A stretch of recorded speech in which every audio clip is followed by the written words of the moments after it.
de ce début de vlog, de carnet de lecture. J'espère que vous allez bien, je vais tout faire tomber. Tout va bien. J'espère que vous allez bien en ce lundi de Pentecôte, 6 juin 2022. Bienvenue chez moi, bienvenue sur la chaîne. Je vais enlever mes lunettes, voilà. Alors, je vous accueille pour ce nouveau vlog avec déjà 2 lectures terminées. En fait, pour vous expliquer rapidement, le mois de juin est un mois où j'ai beaucoup de livres en cours, chose que je n'ai jamais fait autant. Et je ne sais pas si j'aime ça ou non. Tout ce que je sais, c'est que ça marche pour le moment. J'ai organisé pas mal de lectures communes et comme ce sont des lectures communes, on découpe vraiment en petits bouts les livres pour pouvoir les lire toutes ensemble, chacune à notre rythme. Et du coup, c'est vrai que j'ai cumulé plusieurs lectures communes parce que ça intéressait quand même pas mal de monde. Et donc du coup, ma lecture, mon rythme de lecture est modifié par rapport à d'habitude. Je teste. Je pense que ça fait beaucoup là, mais... Enfin, beaucoup dans le sens où j'espère que ça va pas casser mon plaisir de lecture, bien que franchement, tout ce que je lis pour le moment me plaît. Et ça va, ça me pousse à les avancer aussi. Voilà, donc pour le moment ça va à peu près. Je vous dirai peut-être pendant le courant de ce vlog si j'en peux plus. Dans ces cas-là, peut-être que j'en mettrai 1 ou 2 en pause, on va voir. Je crois que j'en ai 6. J'ai 6 lectures en cours. Donc c'est quand même pas mal. J'en ai terminé 2 ce matin en fait. Donc ce matin déjà j'ai terminé le tome 2 de 1Q84 de Haruki Murakami. Ici c'est le second volume sur 3 qui se passe de juillet à septembre. Et là il est dans la très belle édition Belfond. J'aime beaucoup et le confort de lecture est sympa. Le livre est extrêmement lourd. Mais du coup c'est vrai que quand on le lit, le confort de lecture est top. J'aime beaucoup. C'est écrit assez gros. J'aime beaucoup. Je vais pas vous dire en détail ce qu'il en est, je peux juste vous dire que c'est vraiment une saga énorme coup de cœur pour moi, parce que j'aime beaucoup l'ambiance assez ancrée dans la réalité, avec du fantastique dérangeant, étrange, improbable et complètement envoûtant qui nous tient en haleine. On a envie de savoir ce qui va se passer, mais c'est pas que ça que j'aime. Parce que si j'ai envie d'y revenir, j'ai vraiment envie d'y revenir tous les jours, c'est parce que les personnages que Murakami a construits sont extraordinaires, de simplicité, d'originalité. Il y a 2 personnages principaux qui sont Aomame et Tengo. Aomame est une jeune femme, ils ont tous les 2 presque 30 ans, et c'est leur histoire parallèle.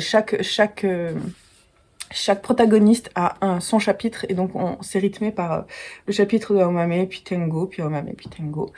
Et donc là, on lit 2 chapitres par jour. On a accéléré un petit peu le rythme parce que sur le premier tome, on lisait 1 chapitre par jour. Là, on en lit 2. Et c'est un très bon rythme parce que comme ça, on a une dose de chaque personnage. J'aime beaucoup le personnage d'Aomame qui est donc cette jeune femme qui est une tueuse à gages. Pas que, elle est aussi kiné, masseuse, elle a... une expertise du corps qui l'aide dans ses différents métiers. Et elle est assez inébranlable, bien qu'il y ait des failles. Et j'adore. Elle est toujours dans l'action. Là, dans cette fin de tome 2, elle est obligée de ralentir. Et donc, il se passe des trucs. Il y a des choses qui twistent. Je peux pas vous dire plus parce que j'ai pas envie de vous raconter. Hein. C'est vraiment... tellement bien que je peux que vous conseiller d'y aller. Et puis le personnage de Tengo, lui, c'est plutôt un prof de maths qui est également écrivain, qui aimerait beaucoup devenir vraiment écrivain. Il était aussi très fort en karaté. Il a été très fort dans beaucoup de choses, et puis il a choisi en fait un rythme de vie assez plan-plan finalement. Mais c'est vrai que l'écriture, c'est vraiment pour lui un désir profond, et ça va le mettre sur la route de plusieurs personnages qui vont changer son histoire, et on sent qu'il a envie de garder son rythme normal, peinard, tout ça, mais il est complètement ébranlé par des choses qui vont lui arriver. Il va rencontrer une jeune fille qui a écrit un livre complètement brouillon avec une histoire extrêmement intéressante qu'il va réécrire. Ce qui va lier en fait Tengo avec ouais, c'est ça, qui vont vraiment devenir vraiment étroitement liés, puisqu'en fait, ils ont écrit vraiment cette histoire à deux. Et ça va l'amener dans une histoire très étrange. Ça va le déstabiliser. Et dans ce tome 2, voilà, Tengo est extrêmement déstabilisé dans plusieurs situations, avec son père, avec beaucoup de choses. Il est par rapport à la réalité, il est complètement déstabilisé. Et on attend, je dis on parce que avec les deux Marlène, il y a une autre personne aussi sur le groupe qui essaie de nous rattraper parce que je crois qu'on a bien teasé et qu'on vous a dit que c'était tellement bien que je crois qu'il y en a certains qui essaient de nous rattraper sur le Discord. C'est très sympa, les différents salons de lecture commune sont vraiment très chouettes. Et donc, voilà, on sent qu'il va se passer un twist dans le tome 3. On a trop envie de savoir. Il y a un des chapitres, c'est le chapitre 21, où j'avais le sourire, le smile pendant tout le chapitre. J'étais comme une gamine, genre oui, oui, oui, oui, oui, oui, non. J'étais comme ça. C'est terrible. Je suis à fond dans l'histoire.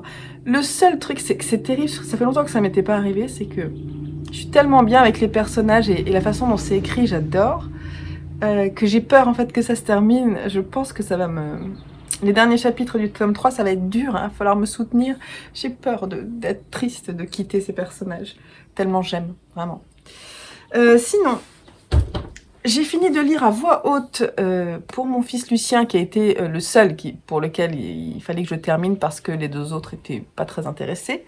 Lucien qui a 7 ans. J'ai lu Twister de Juliette Forest. On est dans quelle maison d'édition? C'est une maison d'édition indépendante? Ozu. C'est sorti en 2018 dans sa traduction. Directrice artistique et rédactrice publicitaire, elle vit à Glasgow. Et j'ai beaucoup... Alors, j'ai vraiment adoré le lire à l'oral. L'histoire est une histoire fantastique avec... on va suivre en fait Twister. Donc c'est le prénom d'une petite fille qui a, je dirais, une dizaine d'années. Je sais plus quel âge elle a.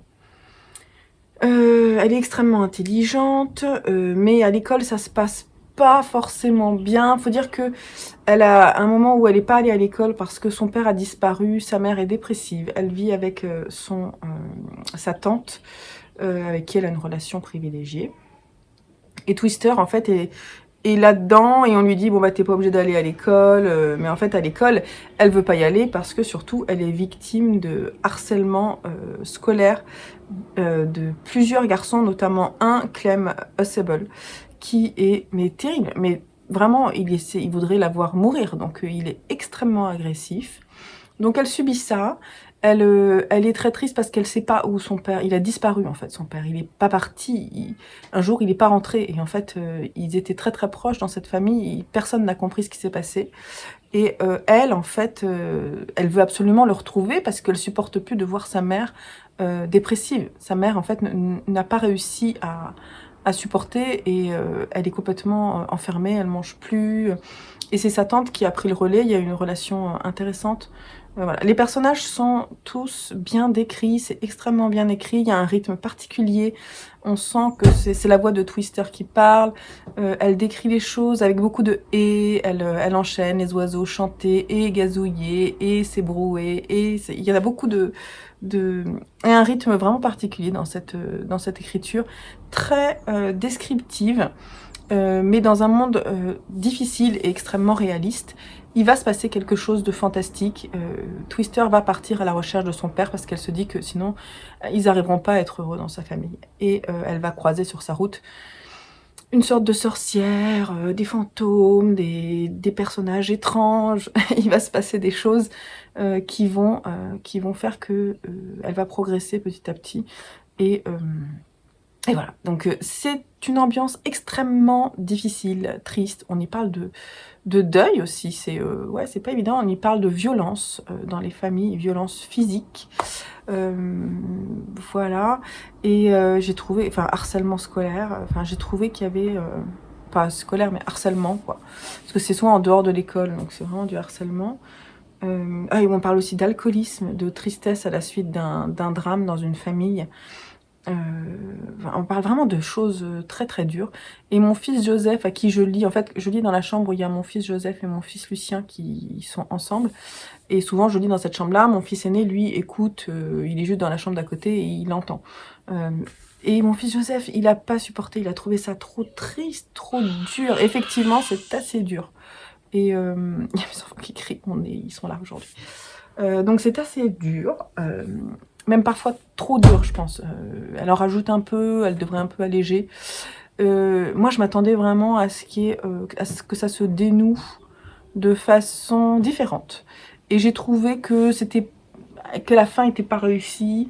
Donc je garde un sentiment mitigé parce que j'ai beaucoup aimé lire l'histoire qui amène justement ces questions difficiles vers les enfants de façon intelligente et super bien écrite. Mais la fin n'a pas pour moi fonctionné. Alors je l'avais mis dans la lecture je sais plus, lecture jeunesse dans le mois de la fantaisie. On l'a fini aujourd'hui, donc je dis que c'est ok moi. et voilà. D'ailleurs on en a commencé un autre parce que comme Joseph voulait pas qu'on le lise le soir, je l'ai fini ce matin en le lisant à Lucien pendant bien 3/4 d'heure. On a fini les 2 derniers chapitres, une demi-heure peut-être. Et voilà, donc je vous le conseille, peut-être lisez-le vous d'abord. La couverture est très belle, non? Ouais. Ça brille. Mais franchement, c'était pas mal, j'en garde... Mais c'est dommage, quoi. C'est dommage qu'elle n'ait pas forcément bien réussi à terminer, je trouve. Peut-être un peu trop sombre, en fait. C'est peut-être un peu trop sombre. Il aurait fallu un peu plus de lumière, voilà, c'est ça. Et voilà, donc c'était un peu mitigé. Je crois que j'ai mis 15 sur 20. Parce que quand même, c'est très bien écrit. Et à lire à voix haute, c'était vraiment très agréable. Et alors, je voulais juste vous parler d'une de mes lectures en cours, Grâce et dénuement, d'Alice Fernet, qui est éditée ici dans la collection Poche d'Actes Sud, chez Babel, que j'ai trouvé dans une boîte à livres et que je suis en train de lire. Il me reste à peu près ça. Et en fait, ça sera mon prochain livre terminé parce que j'ai vraiment très envie de le terminer. Ça me plaît beaucoup. On parle d'une bibliothécaire qui a à peu près 50 ans, alors l'histoire, c'est pas que ça commence pas par elle, c'est pas son histoire à elle, c'est plutôt l'histoire de ces gitans qui sont installés sur le terrain d'une institutrice, c'est ça, hein, une institutrice qui en fait a un peu pitié d'eux et donc qui en fait leur a dit ok, allez-y sur mon terrain, de toute façon moi je suis une vieille dame, j'ai pas besoin de ce terrain là, allez-y, installez-vous. Et donc on est vraiment plongé dans l'univers de ces gitans avec leurs caravanes, les enfants pieds nus, mal coiffés, qui sont toujours mauvais, les familles très enfin vraiment les familles très soudées mais en même temps avec des caractères très forts, les hommes souvent alcooliques qui vont enfin, les hommes sont dépeints vraiment d'une façon terrible, mais pas que les hommes, les femmes aussi. Il y a une sorte de matriarche et en fait c'est que ses garçons et ensuite c'est que ses belles filles. Donc elle vit en fait entourée de ses garçons et ses belles filles et elle a un point de vue sur les choses assez terrible puisqu'il y a un de ses fils qui bat une des femmes et donc elle dit à sa belle-fille qu'il faut surtout pas qu'elle s'en aille, qu'une fois qu'on est unis à un homme, il faut rester jusque-là, il faut rester toute sa vie avec lui. C'est comme ça chez les gitans, quand tu as choisi ton homme, tu restes. Donc cette violence physique, elle dit que son fils est devenu fou, mais qu'il ne faut pas que sa belle-fille s'en aille. Voilà, il y en a une autre qui a perdu un enfant, je crois. Enfin voilà, il y a des situations vraiment terribles. Et ces enfants qui sont à la fois hyper libres, mais en même temps qui ne vont pas à l'école, qui s'ennuient beaucoup, donc ils volent de l'argent, ils volent des trucs. On est vraiment dans leur monde, on atterrit dans leur monde, dans ce monde vraiment particulier, où on est à part. C'est vraiment une vie à part, isolée, mal vue, souvent vue comme sale, et en même temps c'est vrai qu'ils se lavent pas trop, quoi, donc c'est un peu dégueulasse. Voilà, c'est écrit de façon assez crue, mais en même temps, ce qui est dit, c'est que c'est un univers assez terrible, mais avec beaucoup de grâce dans certaines situations, puisque elle va parler aussi de soirées où les femmes se mettent à chanter, à danser, où certains couples ont vraiment une histoire d'amour forte ou l'amour filial, voilà. Donc ça, c'est vraiment, il y a des choses très belles. Vraiment, il y a des passages que j'ai notés parce que je trouve que c'est très beau. Et puis, en fait, voilà, donc il va y avoir cette bibliothécaire qui a à peu près 50 ans, qui s'appelle Esther, qui va arriver et qui va prendre du temps, de son temps, pour aller lire des histoires à ses enfants, de ses enfants gitans. Et petit à petit, en fait, elle arrive, et donc il y a aussi une relation qui se crée entre elle et d'abord les enfants, puis après, petit à petit, les parents, notamment la grand-mère, là, va se dire « Mais pourquoi est-ce qu'elle lit des histoires ?» Puis petit à petit, les adultes vont venir aussi un peu écouter, ils vont sympathiser, ou en tout cas apprendre à connaître Esther, un peu l'accepter dans leur monde, parce qu'elle vient de façon régulière. Les enfants vont se prendre de passion pour les livres. Et on voit que petit à petit, Esther aimerait bien pouvoir les aider à les emmener à l'école et voir ce qui se passe. Il y a vraiment là, je viens de lire un passage qui était extrêmement triste ou dramatique, où il se passe quelque chose avec un des enfants. C'est pas évident. Et voilà, donc là, j'aimerais bien le terminer. Alors peut-être aujourd'hui, parce qu'il ne me reste pas grand-chose. J'en suis à la page 200.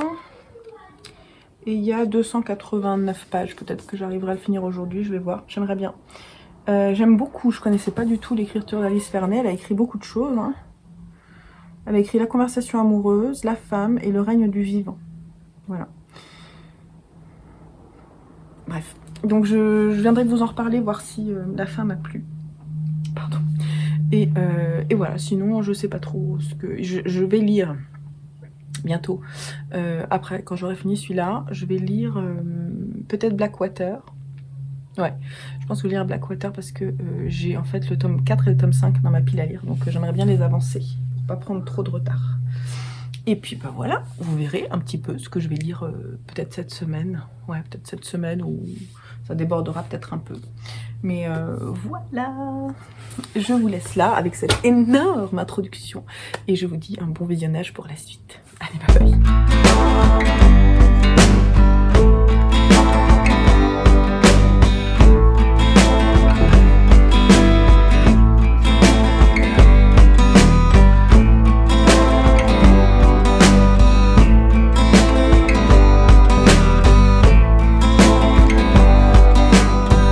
Mardi matin, le 7 juin.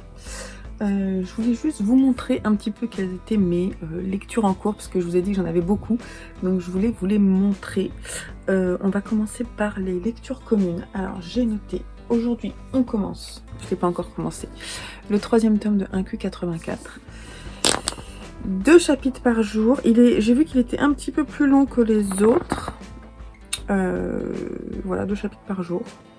Ça fait à peu près 30 ou 40 pages. Là, je vois. Ouais, ça fait... Attendez, hop. Il est où le chapitre 3?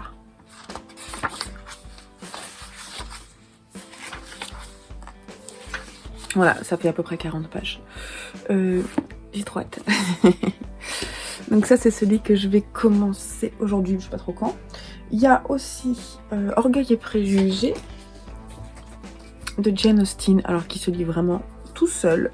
Et c'est pareil, je crois qu'il y a une 30aine de pages.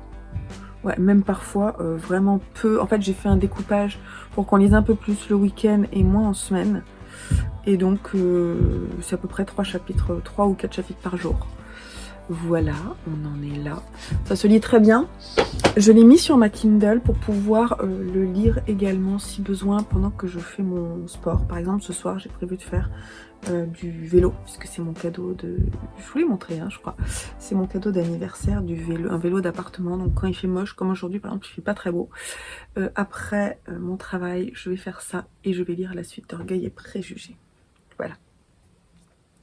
J'ai aussi en lecture commune le Franck Tillier qu'on a commencé hier, le syndrome E. On l'a commencé hier et on a lu 4 chapitres. Et je crois que c'est à peu près un rythme comme ça. Ouais, c'est 4 chapitres par jour à peu près. Et on l'a mis sur 2 semaines, je crois, parce qu'on avait envie de le lire assez rapidement quand même. Et voilà, pour le moment, je ne sais pas trop quoi en penser. On va voir. On va voir si ça me plaît. De toute ça, c'est pour les lectures communes. Donc, j'ai 3 lectures communes en cours. Non, c'est pas vrai. J'ai aussi La colère des aubergines, qui est un recueil de petites nouvelles indiennes de Bulbul Sharma. J'ai proposé, en fait, j'ai dit que j'allais le commencer, et puis il y a 2 personnes sur le Discord qui m'ont dit, bah moi aussi je l'ai, j'aimerais bien le lire. Alors moi je m'étais dit, en fait, je vais alterner ces nouvelles avec les nouvelles de science-fiction, en lisant une nouvelle par jour, pour essayer de finir ce recueil, et du coup en parallèle lire une nouvelle par jour, parce qu'une nouvelle c'est vraiment sympa à lire une fois par jour. Et ça se passe plutôt bien. Là, j'avoue, par exemple, aujourd'hui, la nouvelle que j'ai commencée, je ne l'ai pas finie. Je l'ai abandonnée, en fait, parce que ça ne me plaisait pas. Je trouve ce recueil très hétérogène. Et bon, c'est l'idée, hein. Et donc, du coup, si les quelques premières pages me plaisent pas, je ne m'embête pas forcément à lire. Mais je l'avance tranquillement. Par exemple, là, je mets des petites marques quand les livres me plaisent. Celle que j'avais vue la veille, c'était... Enfin, la veille, l'avant-veille. Le projet Cérébrus de Florian Soulas. C'était super intéressant. C'était une histoire... vraiment, l'histoire était chouette, avec une sorte de robot qui commence à avoir des sentiments un peu humains. Et en fait, il y a un twist à la fin, parce que la personne qui l'a conçu n'est pas forcément un personnage comme on l'attend. Et je ne dis pas plus parce que si un jour vous voulez le lire, c'est un peu dommage. Mais du coup, j'ai bien aimé La Plume de Florian Soulas, et je suis allée voir du coup sur Babelio, sur Livre Addict, ce qu'elle avait fait d'autre, et j'ai mis un de ses livres dans ma wishlist. Voilà, par exemple, la Pierre Bordage aussi. Faudrait vraiment que je me mette à lire. Je crois que j'ai lu de Pierre Bordage Ceux qui savent, un truc comme ça, Ceux qui sauront, je sais plus. Et Espoir de Silène Edgar. Voilà, donc quand j'en ai une qui me plaît, voilà, je note et puis j'avance comme ça. Donc les deux, ça c'est en lecture commune, ça c'est perso. J'alterne. Mais c'est vraiment assez court, hein, l'idée c'est que ça se lise vite. Et puis après, je me suis mis aussi en lecture au long cours, le livre de ma palle de l'enfer du mois, que j'ai pas mis en lecture commune parce que j'étais vraiment pas sûre que ça plaise à tout le monde et j'avais pas envie de l'imposer. Et parce que, en fait, je crois que sa note sur Livre Addict était à 13,9. Et donc là, j'ai commencé à le lire. Bah, j'aime bien, en fait. Donc c'est cool. C'est La fille sans qualité de Julie Zé. C'est un livre traduit de l'allemand et qui se passe au début des années 2000. Il a été publié, je crois, en 2002 ou quelque chose comme ça. Que je vous dise pas de bêtises. En 2004, et puis ensuite chez Actes Sud en 2007. Donc on est vraiment... voilà, il y a les tours qui sont tombées, la guerre en Irak qui arrive. Il y a beaucoup de choses sous-jacentes politiques assez intéressantes dont il est question. Et puis on suit 2 personnages. On suit une jeune fille, Ada, qui est extrêmement intelligente, extrêmement trop d'ailleurs, qui a une relation désabusée avec sa mère, qui est l'inverse d'elle. Voilà. C'est une libre penseuse, Ada. Elle est toute jeune, hein, elle est au lycée. Je dirais qu'elle a quoi, 17 ans, quelque chose comme ça. Et on sent qu'il s'est passé un truc dans la vie d'Ada, un peu bizarre. Et du coup, elle a décidé de ne plus avoir que les émotions ne la toucheront plus. Donc elle dit ce qu'elle pense, elle a un esprit vraiment très avisé, et elle va retenir l'attention notamment de Smutek. Smutek, c'est un professeur de sport et d'histoire, si je dis pas de bêtises, je sais plus. Et Smutek, il est pareil, donc il y a ces 2 personnages, lui donc il est professeur. Il va repérer Ada, hein, parce que bon, il a le projet de monter comment on dit, une structure sportive dans sa ville, dans son lycée. Je crois que ça se passe à Beaune. Il est, voilà, on parle de sa femme qui aime la Pologne. Enfin voilà, il a une relation particulière avec elle aussi. Et il a vraiment un amour sans fin pour sa femme. C'est très étonnant. C'est la façon dont c'est écrit. Et en fait, ce que j'aime pour le moment, mais on va voir hein, comment ça se passe, c'est que c'est très froid, dans une Allemagne qui a du mal à se reconstruire, en fait, un peu tiraillée, et dans un lycée qui semble délabré avec, je sais pas, le point de vue d'Ada sur les adultes est extrêmement dur.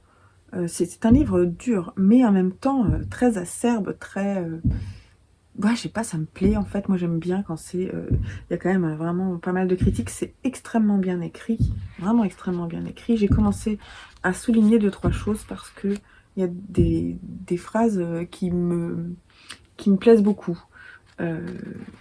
C'est vraiment... pour le moment ça me plaît en fait, donc tant mieux. Par contre je suis contente de ne pas le lire d'un coup et de l'avoir coupé, je trouve ça plutôt chouette. Je vous en parlerai au moment où je serai en train de le terminer. Je crois que je me suis dit...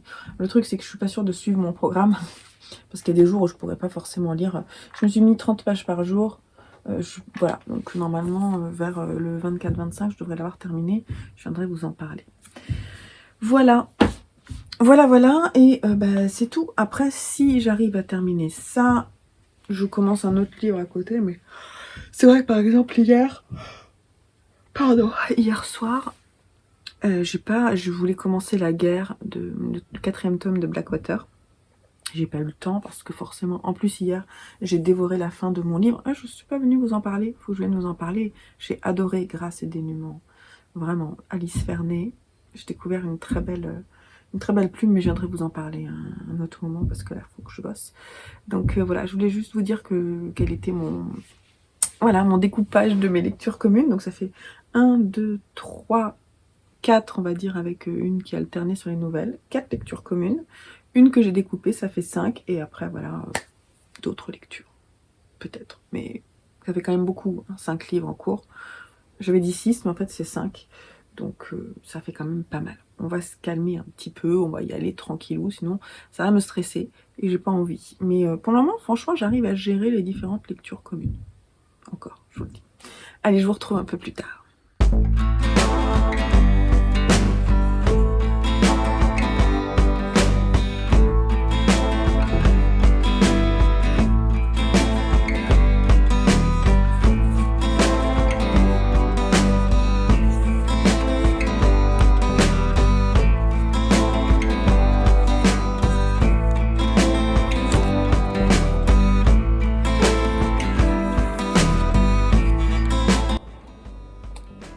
Hello du mercredi matin. Alors, il faut que je vienne vous parler de la suite que j'ai lue et que je dois rendre aujourd'hui à la bibliothèque. Donc, ça devient urgent. Donc, c'est la suite de Couleur de peau miel de Jung, édité chez Cadran. Donc là, il y a le tome 2, le tome 3 et le tome 4. Dans le tome 4, il explique que ce serait peut-être pas la fin de sa saga, mais en même temps, je crois qu'il l'a sorti en 2008. Non, pardon, en 2016, ce que je voulais dire. J'allais dire 2018 en fait. 2016. Ça fait quand même 8 ans, donc je pense qu'il a quand même fait le tour de la question. Je sais pas s'il a sorti d'autres choses depuis. Bref. Alors, c'est toujours la même histoire, c'est toujours un récit autobiographique. Je vous en avais parlé, peut-être je vous mettrai le lien vers la vidéo où je parle du premier tome parce que je vous explique peut-être un petit peu plus en détail mon ressenti. Rapidement, c'est donc sa propre histoire. Quand il avait, je ne sais pas, 3-4 ans, il a été en fait découvert dans la rue par un agent de police qui l'a emmené dans un orphelinat.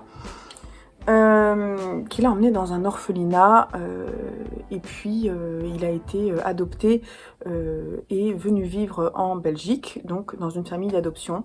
Et donc c'est la propre histoire de Jung qui est sans cesse en quête d'identité et il explique la difficulté d'être déraciné en fait d'un pays qu'il ne connaît pas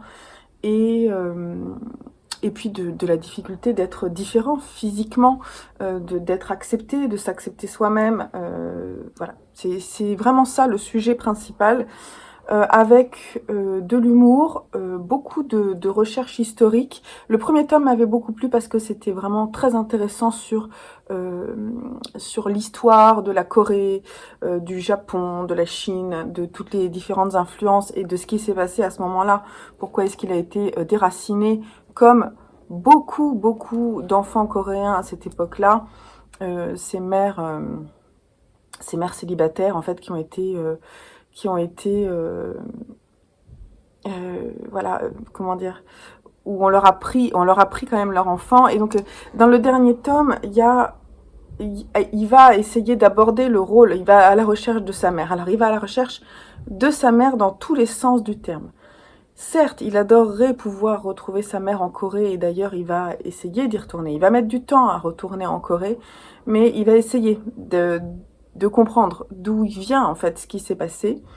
Il parle par exemple des émissions télé où vous savez on retrouve les personnes disparues. Il se déplace dans son village natal et par le biais de différentes choses parce qu'apparemment il a fait un film après le premier tome ou le deuxième, je ne sais plus, il a fait un film qui a bien fonctionné, je ne l'ai pas vu, ça m'intéresserait de le voir, il faudrait que je trouve la référence. Si je la trouve, je vous la mettrai en barre d'infos et je verrai si elle est disponible sur une plateforme pour pouvoir le voir. Ce film en fait a eu vraiment un écho puisque forcément c'est lié à une période de l'histoire coréenne et beaucoup d'enfants et de personnes se sont reconnus dans les propos de Jung et ça a incité en fait certaines personnes à le soutenir pour d'autres projets. Et c'est pour ça que d'ailleurs la collection a suivi et qu'il a continué ce projet d'écriture BD aussi. Et pourquoi est-ce que je disais ça? Oui, donc en fait, oui, il a la recherche de sa mère, donc sous différentes formes. Et il va parler, et déjà, il va retrouver sa mère aussi en Belgique, parce qu'il a une relation conflictuelle avec sa mère. Enfin, conflictuelle. Elle a été difficile, sa relation. Il n'a pas eu ce qu'il attendait de sa mère, dans le sens, elle l'a pas câliné ni rien, mais en tout cas, elle s'est occupée de lui. Et là où il a cru longtemps, en fait, qu'il n'y avait pas forcément d'amour, finalement, vers 40 ans, il se rend compte que si, et il va aller la voir, il va aller l'interviewer, et il va nous expliquer dans ce 4e tome qui est assez intense, voilà, ce qu'il en a pensé, et qu'est-ce qui est ressorti de cette interview. J'ai mal aux jambes, pardon. Je vais baisser, vous voyez mon super vélo d'appartement, c'est pas grave. Et il parle aussi de sa difficulté dans la figure de la mère, justement, avoir aussi une relation avec les femmes. Donc il y a toujours une petite pointe d'humour. Alors je trouve que la pointe d'humour s'étiole un peu au fil des tomes. Le tome 4 est vraiment le tome de la maturité, on va dire. Mais j'ai beaucoup aimé les tomes 2 et 3. J'ai trouvé que c'était super chouette. Vraiment, ça m'a beaucoup plu. J'aime beaucoup son dessin, c'est assez rigolo. Il parle pas mal de sexualité. Voilà, bon bref. Je l'aime beaucoup, ses dessins sont à la fois poétiques, amusants, émouvants. Donc je vais peut-être vous montrer quelques images en retournant la caméra. Alors je vais peut-être pas vous montrer, je vais vous montrer plutôt le tome 2 parce que le tome 3, bon il n'y a rien de spoilant, mais les dessins sont vraiment très beaux.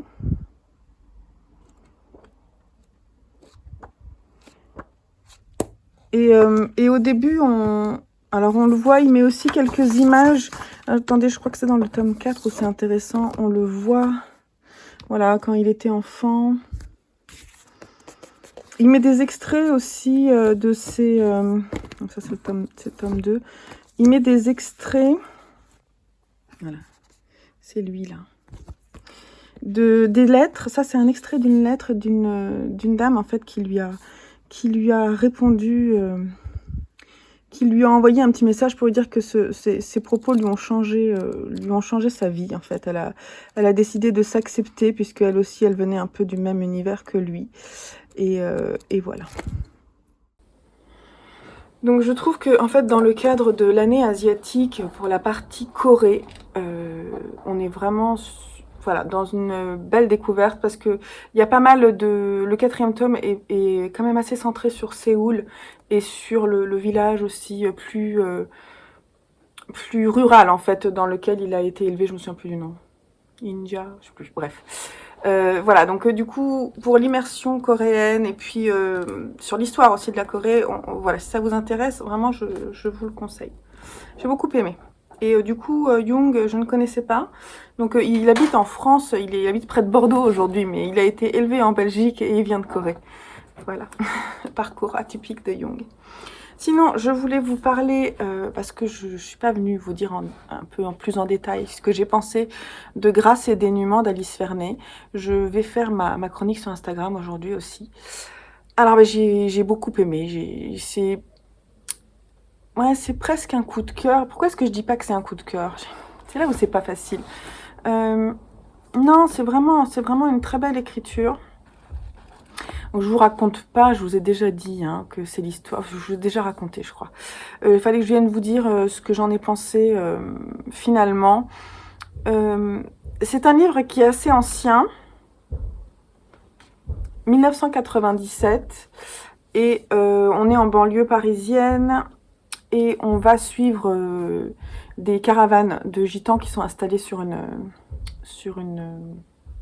comment on dit, sur un terrain en fait qui est offert par une bibliothécaire aussi, non, par une institutrice qui malheureusement est très vieille et qui n'a plus de raison en fait d'utiliser ce terrain, et donc elle le cède, non, elle le prête à ces gitans pour qu'ils continuent à vivre leur vie. Ce que je vous disais, oui, c'est que, je sais pas si je vous en ai parlé, mais il y a vraiment une façon de décrire cette vie des gitans dans le dénuement. C'est pour ça que Grâce et dénuement, le titre est bien choisi. C'est un dénuement le plus total, c'est-à-dire qu'ils ont besoin de rien, ils ont envie de choses, mais en fait, ils ont besoin de rien particulièrement pour être heureux. Les enfants sont libres, pieds nus, mais ils sont cradocs, ils sont sales, ils se lavent tous les 15 jours, pas plus, et ils se lavent dans... il y a des détails, ils se lavent dans l'eau qui sert à faire la vaisselle, donc on est vraiment... Voilà, on est vraiment dans le dénuement le plus total, mais les enfants sont pas malheureux. Par contre, bon, ils ont leur franc-parler, tout ça, ils sont un peu pète sec, mais c'est une description qui est sans phare, en fait, qui n'est pas... qui peut être violente, comme Tendre, qui parle, en fait, d'une histoire de vie qu'on ne connaît pas. J'ai trouvé que c'était intéressant... le personnage d'Esther, là on dit que c'est l'histoire d'une bibliothécaire en fait, mais c'est pas vrai. Pour moi, c'est pas vraiment l'histoire d'une bibliothécaire, c'est vraiment l'histoire de ces gitans et de cette interaction avec cette bibliothécaire. On ne sait pas pourquoi vraiment elle vient. À aucun moment on va rentrer dans la tête de Esther pour dire pourquoi est-ce qu'elle est là en fait. Elle a des enfants, elle a un mari et elle prend du temps, je crois que c'est une fois par semaine, voire un peu plus, pour venir lire des histoires à ses enfants. Voilà, parce qu'elle a envie de voir. En fait, je crois il y a de la curiosité avant qu'il y ait l'amitié. Il y a de la curiosité et peut-être de leur montrer que il y a des choses qu'ils ne savent pas, mais qui pourraient tellement leur plaire, et amener les livres pour parler de culture entre guillemets et peut-être donner envie. Voilà, j'ai trouvé que c'était assez intéressant, mais il n'y a jamais de jugement de sa part. Elle fait jamais aucun jugement sur ces gitans. Elle est dans le... Elle s'émerveille en fait justement de l'écoute de ses enfants, puis même aussi des adultes. Et elle va rentrer petit à petit dans cette famille, entre guillemets. Elle va être attendue toutes les semaines. Et puis petit à petit, elle va même essayer d'amener une des enfants à aller à l'école. Voilà.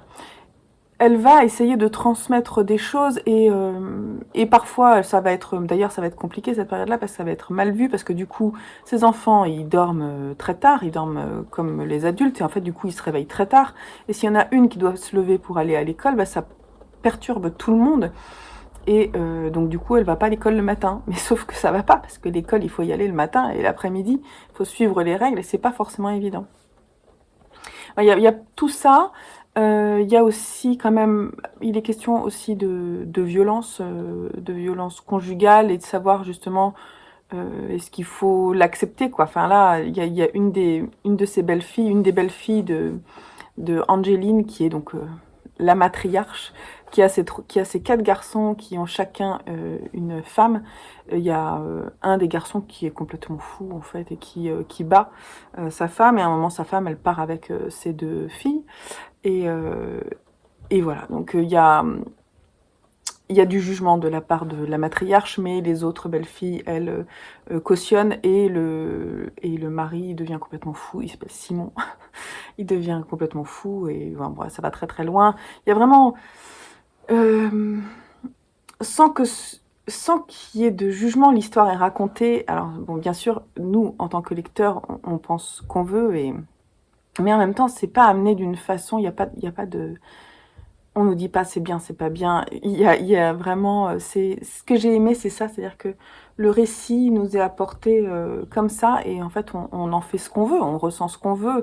Moi, j'ai aimé en fait cette comment on dit, cette tranche de vie. Voilà, c'est une tranche de vie. Parce qu'en plus, bon, je vais pas tout vous raconter parce que c'est intéressant d'aller voir. Mais la fin m'a beaucoup émue. J'étais au bord des larmes. J'étais vraiment au bord des larmes. Parce que malgré le fait que ces personnages soient parfois antipathiques, sales, violents dans les propos, vulgaires, je me suis attachée à certains personnages, et c'est ça qu'elle a réussi à faire.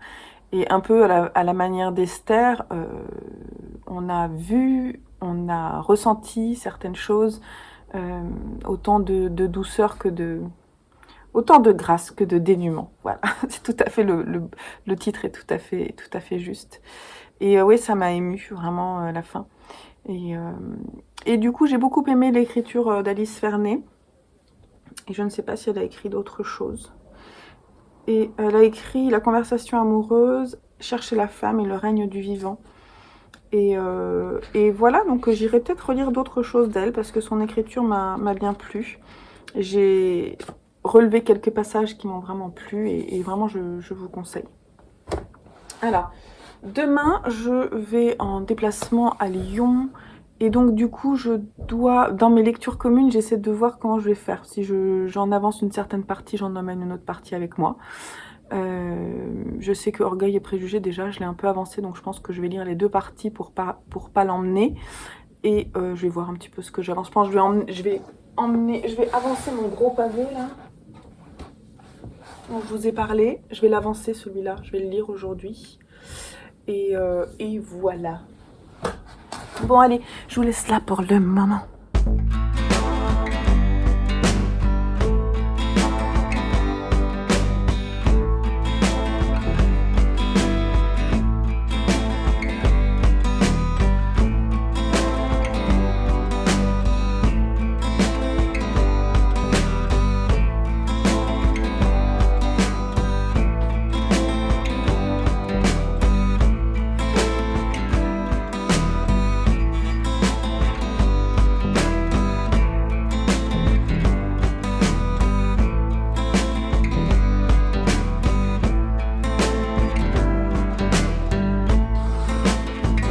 Hello. Alors, et si je vous montrais ce que j'ai emprunté à la bibliothèque aujourd'hui pour moi? Je vous montre pas ce que mes garçons ont pris, mais je vais vous montrer ce que moi j'ai pris. Je me suis fait une petite tisane. On est mercredi et j'ai pas eu le temps de me poser encore vraiment avec mon livre. J'aimerais bien, mais d'abord il faut que je m'occupe un peu de la maison. Donc petite tisane. Je vais peut-être bouquiner un petit peu, puisque mon livre n'est pas là. Et je vais d'abord vous montrer ce que j'ai pris à la bibliothèque. Alors, côté BD graphique, j'ai pris un manga qui m'intrigue. Ils ont le premier tome à la bibliothèque, donc je l'ai vu en fait dans la librairie de ma ville. Et j'en ai entendu parler sur Booktube. C'est un corbeau. Il y a un corbeau qui marche sur leur board, bref. Donc, La cantine de minuit, qui est un manga de Yaro Abe, chez le Lézard Noir. Et j'étais en train de lire en fait. C'est une histoire de restaurant avec des personnes qui s'y retrouvent. Donc, je sais pas si c'est des tranches de vie. On va voir. Les dessins sont assez étonnants. Et c'est caricaturaux. Je vais voir si ça va me plaire. J'étais trop contente. J'ai trouvé 47 cordes de Timothée Le Boucher, la première partie, parce que j'avais très envie de me l'acheter. Et il y était. Et comme je ne connais pas le dessin ni l'écriture de Timothée Le Boucher, je me suis dit que le mieux, c'était peut-être de le prendre à la bibliothèque, voir si ça me plaît. C'est une première partie et je crois que la suite n'est pas encore sortie. Celui-ci est sorti il n'y a pas très longtemps, je crois qu'il est sorti l'année dernière, 2021, ouais. Donc j'étais trop contente, c'est une belle BD. Et puis après, j'ai navigué un petit peu, j'avais pas envie de me prendre une grosse BD parce que après j'ai pas le temps de les lire, surtout que j'ai prolongé Le Sommet des Dieux, le tome 2, donc je vais d'abord le lire aussi. Mais j'ai trouvé 2 petites BD, qui c'est un début et une suite, et je me demande si je l'ai pas lu. Peut-être pas. Le désespoir du singe, de Jean-Philippe Perrault et Alfred. Et Alfred, en fait, je crois que j'ai lu quelque chose de lui. Je vérifierai. Et donc, j'ai pris le 1 et le 2. Donc là, on a le premier tome, c'est La Nuit des Lucioles. Et le second tome, Le désert d'épave. Il n'est pas dit grand-chose. L'histoire de cet arbre qu'on appelle le désespoir du singe. C'est impossible à peindre. C'est une histoire d'amour, hein, ça a l'air. Voilà. Côté roman, j'ai vu un livre qui est dans ma wishlist et je me suis dit, est-ce que je le prends? Est-ce que je le prends? Je me suis dit que voilà, ça serait pas mal. Je vais essayer de le caler voilà, entre fin juin et mi-juillet. C'est Le Train des enfants de Viola Ardon chez Albin Michel. En fait, ils ont fait une sélection très chouette. Ah, je ne vous ai pas montré, c'est dommage. Je vais la flemme de sortir mon appareil. Donc du coup, c'était une sélection internationale. En fait, ils ont mis des livres en avant sur les têtes de gondole. Et donc là, c'était pour partir à Naples. Et on est en pleine Seconde Guerre mondiale. Non, 1946, à la sortie de la guerre mondiale. Voilà. L'histoire d'un amour manqué entre un fils et sa mère. Apparemment, il est super ce bouquin et je ne connais pas du tout l'histoire de Viola Ardon, enfin la plume de Viola Ardon et l'écriture, la littérature italienne n'est pas non plus ma spécialité, donc bah, voilà, j'avais envie d'aller voir un petit peu du côté historique et il me tente vraiment ce bouquin. Voilà, je pense que ça va me faire pleurer, il y a des chances. Et puis j'ai pris deux recueils de poésie qui me tentaient aussi beaucoup. Alors déjà, j'avais failli m'acheter des poèmes d'Emily Dickinson parce que c'est pareil, je ne connais pas. Et là, dans cette édition NRF Poésie Gallimard, on a les quatrains et autres poèmes brefs. Il y a la traduction, il y a la version originale et version traduite. Et je me suis dit que franchement, c'était pas mal pour commencer. Et puis j'ai envie de lire un peu plus de poésie. Donc j'essaierai d'en prendre un. J'en ai pris deux là. Un à chaque fois que je vais à la bibliothèque parce que le rayon est assez fourni. Donc j'essaierai de piocher. Donc voilà. Et il y avait ce petit là de Paul Auster. C'est pareil, Paul Auster. J'ai très envie de découvrir sa plume. Je ne l'ai pas fait. Je me suis dit pourquoi pas commencer avec des poèmes. Ça s'appelle Disparition et c'est traduit chez Babel. Voilà. Ils ont été composés, ces poèmes-là, dans les années 1970. Ils témoignent de la période durant laquelle il a exploré et approfondi tous les aspects de cette parole initiale qu'est la poésie. Je ne sais pas. Je ne sais pas ce que ça va... Je sais pas, j'ai ouvert et je me suis dit que ça allait m'absorber. Voilà mes petites acquisitions de la bibliothèque du jour. Je vais boire ma tisane et je vais encore faire 2-3 trucs. Il est presque 17h. Voilà, faut que je vois. Peut-être qu'il faut que je prépare un repas aussi, une tarte. Mais j'ai une grosse flemme, j'ai envie de me poser quand même. Puis j'ai mon fils. Il faut que je vois aussi ce qu'il veut faire parce qu'il est tout seul. J'ai mes 2 grands qui sont à des activités. Faut que je vois. Je sais pas.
Alors, on est vendredi. Vendredi, ouais, il est presque 19h. Je suis HS, ça se voit. Je vais quand même me bouger pour faire un peu de vélo parce que j'ai pas bougé de la journée et ça va peut-être me faire du bien. Mais je suis vraiment crevée là. J'ai besoin de me reposer. Et je suis pas que crevée, je suis un peu stressée. Mais il faut dire que j'ai pas mal de trucs à faire niveau juridique, comptable pour ma boîte et ça m'angoisse. Mais quand ce sera fait, ça ira mieux. Là, ce soir, j'ai décidé que je décompressais. Je viens de terminer La guerre de Michael McDowell, donc c'est le tome 4 de la saga Blackwater. J'ai eu un sentiment un petit peu d'histoire qui s'étire, mais en fait j'ai eu du mal à raccrocher parce que on est plusieurs années après, bon, on est pendant la Seconde Guerre mondiale,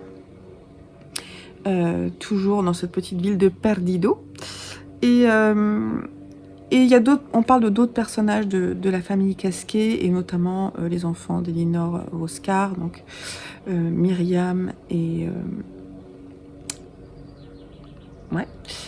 Frances.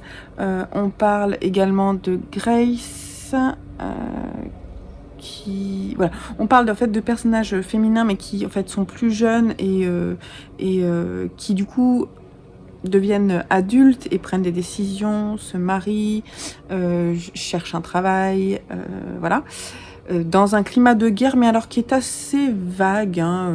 Il y a la guerre, ça n'empêche pas la famille Casquet de se faire de l'argent, justement parce que le gouvernement est son principal client à ce moment-là, et que avant ils ont réussi à acheter plein de terrains, et c'était justement à propos, je vous en dirai pas plus, bref, il y a des choses qui se font, des personnages, je peux pas trop vous en dire, mais bon bref, j'ai trouvé que ça s'étirait un petit peu et j'ai eu du mal à re-rentrer dedans, mais la fin m'a beaucoup plu. Quand j'ai réussi à re-rentrer dedans, la fin m'a plu. En fait, c'est un livre qui se dégomme, et c'est vrai qu'avec mes lectures communes, j'ai tendance à lire un chapitre par-ci, un chapitre par-là, et en fait, c'est pas comme ça qu'il faut le lire, faut le déglinguer parce que ça se lit vite. Ça fait 250 pages, je vais même pas regarder. Ouais, ça fait à peu près 250 pages. Là, je vais faire une petite pause, je vais prendre à mon avis un autre bouquin. Donc là, j'ai 2 lectures communes pour la journée. J'ai Orgueil et Préjugés et un Q84. Et donc c'est un peu genre mes 2 lectures chouchou que je garde pour la fin de la journée. Je vais lire Orgueil et Préjugés sur le vélo, et ensuite je lirai un Q84, mes 2 chapitres. Et quand j'aurai fini ça, peut-être, moi je suis pas sûre parce que je suis un peu crevée, mais peut-être que j'aurai envie de lire autre chose. Mais je vais pas lire le tome 5 tout de suite, je vais mettre un autre livre entre les deux. Mais en tout cas, le tome 5 va être lu pas longtemps après. Voilà ce que je voulais vous dire. Donc là, c'est repos, mais d'abord, sport.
Hello du lundi 13 juin, je viens clore ce vlog ici.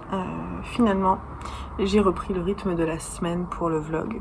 Ça s'est fait un peu tout seul, mais je pense que c'est pas mal comme ça parce que je vous ai déjà parlé de 3 bouquins et je vais juste vous parler des 2 mangas que j'ai lus ce week-end. Comme ce sont des suites de sagas, je vais pas trop vous en dire quoi. Il est à l'envers. Déjà, j'ai lu le 3e tome de l'Éden des sorcières de Yumeji chez Kiyun Édition. C'est le dernier en date. J'ai beaucoup aimé les 2 premiers. Pour moi, celui-ci, il était plutôt sympa, mais moins que les 2 premiers que j'avais trouvé vraiment passionnants. Je sais pas combien il va y avoir de tomes et si s'il va se passer des choses. En fait, elle cherche l'Éden, c'est une sorcière dans un monde où il y a vraiment de moins en moins de sorcières. Et là, dans ce tome-là, elle cherche donc toujours l'Éden des sorcières. Elle est toujours accompagnée de cet animal. Je dis que c'est une jeune... Vous la connaissez pas, hein, mais c'est Pili. Et Hawk, c'est... il est très beau, Hawk. C'est un loup arbre qui représente en fait la nature qui a été complètement détruite par les hommes, et il reste juste quelques repères où vivent des sorcières qui ont préservé la nature et qui justement l'utilisent pour faire des potions, des choses comme ça. Et à la mort de sa grand-mère, Pili, qui est donc cette jeune fille que je vais vous montrer, non pas celle qui est, c'est elle, Pili, elle s'en va en fait pour chercher l'Éden des sorcières. Et là, elle va être emprisonnée. Elle va être emprisonnée. Elle va vouloir en fait sauver une jeune fille qui a des pouvoirs mais qui n'arrive pas à les gérer. Et donc, pensant les sauver, elle va se faire kidnapper et elle va être enfermée en fait avec cette dame-là qui est elle-même sorcière, qui est très belle mais très inquiétante. Et je ne vous en dirai pas plus. C'était franchement, c'était pas mal, mais c'était genre... pour moi, une petite histoire à côté avant de repartir dans la vraie histoire. C'est pour ça que j'étais un petit peu mitigée sur le rendu. J'ai lu le 6e tome de Kenan. Il en reste 2 avant la fin de la série. Elle est terminée celle-là.